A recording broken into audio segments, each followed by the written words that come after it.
এই টাকাগুলো কার? কোত্থেকে পেলি? কে দিয়েছে এই টাকা?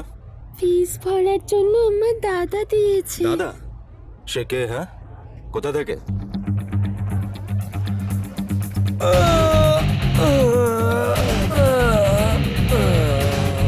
শিবা, শিবা, পুলিশ তোমাকে খুঁজে বেড়াচ্ছে। ওটা আমি বুঝে নেবো।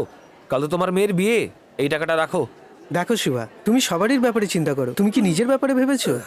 একবার নিজের ব্যাপারেও ভাবো। কি জন্য ভাববো? আরে দুবেলা খাবারের জন্য যখন 6 বছর বয়স থেকে দরজায় দরজায় ঘুরেছি, আর তখন কেউ আমার দিকে তাকিয়েও দেখেনি, তখনই আমি এটা ঠিক করে নিয়েছিলাম যে ব্ল্যাক মানি কারোর একজনের কাছে থাকলেই সেই বিন্দাস রাজত্ব করবে। সেটা লুট করে গরিবদের দান করলে গরিবদের দুঃখ কষ্ট উধাও। দেখো বাবা, আমি তোমার ভবিষ্যতের কথা বলছি। মিশ্রবাবু, যতদিন এই বড় বড় বাড়িগুলো রয়েছে আমার কোনো টেনশন নেই। সবাই এন্ট্রি দিয়ে ঢুকবে আর আমি ব্যাকডোর দিয়ে ঢুকবো। আর তাছাড়া ইন্ডিয়াতে আমার মতন ছেলেদের ভবিষ্যৎ এটাই। ঠিক আছে, তুমি তাহলে গিয়ে বিয়ের প্রস্তুতি নাও, আমার অনেকগুলো কাজ আছে।